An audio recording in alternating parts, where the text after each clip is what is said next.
हम बहैसियत कौम इतना सफ़ाक हो गए हैं कि हमारे यहाँ अपनी सच्चाई को साबित करने के लिए किसी को तो अपनी जान देनी पड़ती है और किसी को अपना आप खुला सामने दिखा के अपने ज़ख्म दिखाने पड़ते हैं ताकि कोई आपकी बात मान ले। दोस्तों, मुझे याद है वो वाक़या जब मलाला यूसुफ़ज़ई के ऊपर कातिलाना हमला हुआ था और उस हमले में बुरी तरह से वो इंजर्ड हुई और फिर आपने देखा होगा कि इलाज के लिए पाकिस्तान से बाहर ले जाया गया। फिर मलाला यूसुफ़ के साथ जो भी प्रोग्राम, और आज तक आप देखते हैं कि वो बच्ची जो है वो उसका चेहरा तक जो है वो सही नहीं हो पा रहा और कैसे उसके जो है वो गोलियां लगी थी और ये सारी चीज़ें। और लोग ये कहते थे कि ये सब कुछ जो है वो ड्रामा है, पाकिस्तान से जाने का उसका जो है वो कोई तरीक़ाकार था या पाकिस्तान को बदनाम करने की इस तरह की साजिश थी, एनीथिंग लाइक दिस। आपको याद होगा पाकिस्तान के सीनियर जर्नलिस्ट हामिद मीर साहब को गोलियां लगीं और लोग ये कहते थे गोलियां लगी नहीं, ये सारा ड्रामा किया हुआ है, खुद ही जो है वो मार ली गोली और ये सब कुछ,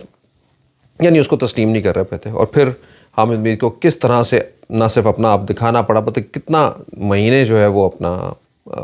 इन सब चीज़ों से दूर रह के जो है वो अपनी बहरहाल अपनी ज़िंदगी को संभाल सके और आगे बढ़े। दोस्तों, आज भी वो कहते हैं कि मैं I am the one who is the journalist, के जो अपने बुलेट लेके साथ में जो है वो घूम रहा है और ये सारी चीज़ें जो है वो। आपने कुछ देर पहले जो है वो अरशद शरीफ का वाक़या सुना, यानी अरशद शरीफ पाकिस्तान का वो मायना सहाफ़ी जो पाकिस्तान के सहाफ़ती हलकों के अंदर जो है वो एक आला मेयार रखता था, कंपैरेटिवली जूनियर, लेकिन बड़े बड़े सीनियर को जो है वो मात दे चुका था क्योंकि उसका प्रोफेशनली इतना साउंड जो है वो करियर था, इतना बेहतर जो है वो उसकी टैकलिंग थी कि और सबसे बढ़कर ये होता है कि आपके लबो लहजे के अंदर कभी कभी ये मतलब अल्लाह ताला की देन है कि आप जो कुछ कह रहे होते हैं कोई दूसरा सिर्फ और सिर्फ आपकी कहने के अंदाज से, यानी आपके लहजे के अंदर जो है वो एक सच्चाई छुपी होती है या उसका एक इतना रस होता है, इम्पैक्ट होता है कि दूसरा सुनने वाला ये समझ रहा होता है कि ये जो कह रहा है ये सच कह रहा है। यकीन कीजिए, मैंने जब पहली बार शुरू में अरशद शरीफ को देखा तो मुझे अरशद शरीफ के लहजे के अंदर एक तो प्रोफेशनल जो है वो बहुत सॉलिड नज़र आता है, दूसरी जानिब जो है वो ये नज़र आया कि खुदा ने इस बंदे को ये भी सलाहियत दी है कि ये जो कुछ भी कहता है सामने वाला उसको तस्लीम कर लेता है, इवन कि वो शायद अभी रिसर्च के लिए भी ना जाए या उसको परखे भी ना। तो ये एक उसकी सलाहियत थी। उसके बारे में ये कहा गया कि कितनी मुश्किलात जो है वो खड़ी हो गई और फिर ऐसा होगा कि उसको अपनी जान देनी पड़ी इस शोबे में, इस बात के इजहार में लोगों तक जो है वो अपनी मासूमियत को बताने के लिए कि एक ऐसा मासूम था या एक ऐसा पाकिस्तानी था जो दुनिया में दर बदर घूमता फिरता रहा अपनी जान को बचाने के लिए। यकीनन हम आज इसी हवाले से हम बात करने वाले हैं। इमरान खान का जिक्र इसलिए करने वाला हूँ कि इमरान खान को भी आज अपने ज़ख्म जो है वो दिखाने पड़े, क्योंकि पिछले दिनों से वुज़रा आम शायद ट्विटर के ऊपर ट्रोल करने वाले या आम कोई गली के लौंडे हों या नुक्कर पे खड़े होने वाले कोई इस तरह की बात करें तो कुछ और, लेकिन यहाँ पे तो हमारे स्टेट मिनिस्टर्स, बड़े बड़े जो है वो ओहदे रखने वाले सबसे आला पाए के मिनिस्टर जो है वो भी ये सवालात करते रहे कि ये नहीं और वो नहीं, फ़लाँ को ये कह दिया, इतने बुरे लगे। आज इमरान खान ने अपनी वो वीडियो रिलीज़ की और यकीनन एक दिल जो है वो खिंचा ये देख के कि कितना जो है वो ये मुश्किल लम्हा है। यानी इंसान को जब गोली चल जाए उसके और जिस्म के किसी हिस्से के ऊपर जाके लग जाए तो क्या मालूम है कि वो क्या करने वाली है, क्या मालूम है कि जो आपसे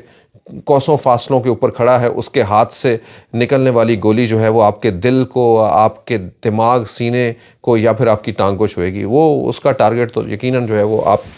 किसी सामने वाले को ख़त्म करना ही है, वो कोई भी जो हो। तो दोस्तों, ये सारी वो बातें हैं। आइए अब आज के टॉपिक की जानिब चलते हैं कि ये जो पोस्टमार्टम है अरशद शरीफ का, क्या ये उस FIR का पोस्टमार्टम नहीं होना चाहिए जो जिस तरह से जो है वो जो अरशद शरीफ के ऊपर कटवाई गई हैं। यही हमारा आज का टॉपिक है। मैं हूं जहां ज़ेबी। अगर आपको हमारा चैनल पसंद आए तो इसको सब्सक्राइब कीजिए, अपने दोस्तों के साथ भी ज़रूर शेयर कीजिए। आज थोड़ा सा इसके ऊपर रोशनी डालने की कोशिश करेंगे। दुनिया भर का मीडिया और पाकिस्तान खुसूसन जो है वो अरशद शरीफ के एक एक वाक़े के ऊपर लगा है, उसके दोस्त जो है वो लगे हुए हैं, उन चैनल जिनके साथ उनकी वाबस्तगी थी वो भी, और जिसके साथ नहीं भी है वाबस्तगी लेकिन वो एक जर्नलिस्ट हैं, वो ये सोचते हैं कि एक फ्रेटर्निटी के लिए जो है वो हमें आगे बढ़ना है। सिविल सोसाइटी जो है वो दुनिया भर के और लोग जो है वो इस चीज़ को इंडोर्स करते हैं कि पाकिस्तान हो या किसी भी दुनिया का मुल्क हो तो एक उनके ऐसे जो निशान सवाल उठाने वाले लोग हैं उनको जो है वो सवालिया निशान नहीं बना देना चाहिए, और इस तरह से जो है वो उनको मिट नहीं जाना चाहिए, उनको मिटा नहीं देना चाहिए। और आज की तारीख़ के अंदर आप देख रहे हैं कि पाकिस्तान के लोग, इदारे सब तकरीबन एक स्टेज पे ऊपर आ गए हैं अल्टीमेटली, इतने दिन गुजरने के बाद, कि ये जो है वो महज एक हादसा नहीं था, बल्कि इसके पीछे जो है वो बहुत सारी चीज़ें जुड़ी हुई थी। आपने देखा होगा कि इस हवाले से पोस्टमार्टम की रिपोर्ट भी जो है वो दी जा चुकी है अरशद शरीफ की फ़ैमिली को, और उसके लिए कितना वाह वेला उनको करना पड़ा ये रिपोर्ट हासिल करने के लिए, कितनी मेहनत करनी पड़ी। तो ये भी एक अजीब वाक़या होगा, यानी हफ्तों गुजरने के बाद जो है वो जाके उनकी मदर की रिक्वेस्ट के बाद ये पोस्टमार्टम रिपोर्ट जो है वो उन तक पहुंची है, और उसके मंदरजात बहुत सारे आपने पहले भी मीडिया के ऊपर देख लिए कि तशद्दुद हुआ, ये सब कुछ हुआ, तस्वीरें भी देखी, ये सारी चीज़ें। दोस्तों आइए, एक मैंने शुरू में हम जब अपना जर्नलिज्म हमने देखा, जैसे ही हम थोड़ी सी समझ लगी और हमने समाज के अंदर इसका एक हिस्सा बने, हमने देखा यहाँ का एक पुराना कल्चर है, कम से कम मैंने तो ज़रूर ये देखा, और बहुत सारे ऐसे केसेस में भी, कि जब आपका कोई मुखालिफ होता है, एक तरीका होता है कि उसके ऊपर इतनी सारी FIRs करवा दो कि उसकी सकत ही ना हो कि वो उसको, यानी एक आम अगर बंदा है कोई, वो एक दिन किसी थाने में जाएगा, दूसरे दिन किसी थाने में जाएगा, किसी दिन में, इस तरह से ये एक प्लान टैक्टिस होता है किसी को भी जो है वो उसकी ज़िंदगी को जो है वो तंग कर देना उसके लिए, या उसका दायरा जो है वो घटा देना, या फिर उसको किसी ऐसे रास्ते की तरफ जो है वो इसके ज़रिए जो है वो ले जाना, यानी वो जो चाहता है, वो जो बोलना चाहता है, जो आज़ादी चाहता है, उसके आगे कदगन लगा के उसको उस रुख मोड़ने की कोशिश करनी जैसा आपने उसके बारे में सोचा हुआ होता है, फिर आपने वो अल्फाज उसके मुंह में देने जो कोई दूसरा उसके हवाले से सोच रहा है, या उसको रोकना उन सब चीज़ों से जिस जानिब वो जाना चाह रहा होता है। और क्योंकि ऐसे सहाफ़ी, यकीनन अरशद शरीफ का ये काम था कि बहुत सारे लोगों की बातों को अनफोल्ड करना, उसके इजहार में, उसकी बात में जो है वो बहुत सारे लोगों को चैलेंज करता था वो अपने सवालों के अंदर और अपनी बातों के अंदर, अपनी रिपोर्ट्स के अंदर। तो यकीनन जो है वो ये एक बात जो है वो जुड़ी रहेगी अरशद शरीफ के साथ। आइए अब जब हम उनके पोस्टमार्टम देखते हैं, क्या हुआ, ये हुआ, एक लम्हे के लिए अब सोचिए ज़रा कि क्या उन FIRs का पोस्टमार्टम नहीं करना चाहिए, नहीं जानना चाहिए उन लोगों के लिए जो एक वजह बनी अरशद शरीफ जैसे शख्स की, जो दुनिया के अंदर इतना फेम रखता था, पैसा था उसके पास शोहरत थी। छोटे मोटे नहीं जो होते जर्नलिस्ट, उनके एक बार कहने से जो है वो दुनिया भर के मुल्कों के वीज़े उनके लग जाते हैं। तो he was a very known journalist, मतलब आप सोच ही नहीं सकते, वो किसी भी सफ़ीर को खुद कॉल करके अपना तारुफ करवा के ये बताता कि मैं ये हूँ, या किसी बंदे को कहता, या अपने ग्रुप जहाँ पे वो काम कर रहा था उसको कहता कि जी ये मेरे 2 दिनों के अंदर जो है वो फ़लाँ के वीज़े अगर लगवा के आ जाए। तो I am honestly telling you, because I know किस तरह से जो है वो जो पाकिस्तान की इस क्लास के लोग हैं उनके काम किस तरह से जो है वो होते हैं। तो मुझे पता है कि ये हफ्तों का काम था, दिनों का काम था जो है वो, लेकिन उसने अपने पासपोर्ट के ऊपर कोई वीज़ा नहीं लगवाया हुआ था। तो वो सारी चीज़ें थी। तो क्या एक छोटे से सवाल है जो हमारा और मेरा तो कम से कम बिल्कुल जुड़ा हुआ है कि उन सब FIRs जो दर्जन से भी ज़्यादा FIRs थी, क्या उनका पोस्टमार्टम नहीं होना चाहिए? कौन वो लोग थे, किन मकासद के लिए, कैसी उनके अंदर जो है वो, अगर वो मुहिब्बे वतनी के नाम पे ऊपर वो FIRs कटवा रहे थे, तो उनकी मुहिब्बे वतनी जो है वो देखनी चाहिए कि उनकी ज़िंदगियों में उनकी मुहिब्बे वतनी ने क्या किरदार अदा किया है पाकिस्तान के लिए, या किस तरह से जो है वो ये लोग आए, कोई पैटर्नाइज थे लोग या नुमाइंदे थे किसी के, या फिर जो है वो क्या उनका प्लान था। I am telling you like कि ये एक मौजू ज़रूर होना चाहिए। और जब ये जुडिशल कमीशन क्योंकि बनना जा रहा है, PTI ने इसकी दरख्वास्त भी जो है वो दे दी है, उनकी मदर कह चुकी हैं, दूसरी जानिब शहबाज शरीफ साहब ख़ुद कह चुके हैं चीफ़ जस्टिस साहब को, सुप्रीम कोर्ट को, कि इस हवाले से जो है वो कमीशन बनाया जाए। तो ये सारे मौज़ूआत जो है वो बहस में आने चाहिए। और मेरी तो ये रिक्वेस्ट है, आप भी यकीनन जो है वो अगर इसको बेहतर समझते तो ज़रूर रिक्वेस्ट करें जिस तरह से भी, यानी जब ये केस जो है वो इसके ऊपर जुडिशल कमीशन बने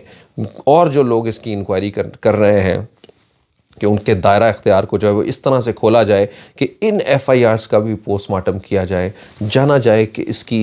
निटी गिटी क्या थी, कहाँ से ये FIRs शुरू हुई और कहाँ तक जो है वो ये FIR पहुँची, वो लोग जो करने वाले थे उनके पूरी उनके मोबाइल्स के फोरेंसिक, उनकी लाइफ के फोरेंसिक जो है वो होने चाहिए कि वो किस तरह से किन की चीज़ों के साथ जो है वो वाबस्ता रहे हैं और क्या उनके जो है मामला थे, और इससे पहले कितनी और मुहब्बे वतनी में वो इस तरह की FIR जो है वो कटवा चुके हैं मुख्तलिफ लोगों में, और कितनी जगहों के ऊपर उनको ये कामयाबियाँ हासिल हुई हैं। ये नाम तो वो था कि जिसके बारे में सारी दुनिया जानती थी। क्या ऐसी ही FIRs पहले कटवा के कुछ और नाम तो नहीं मिटाए गए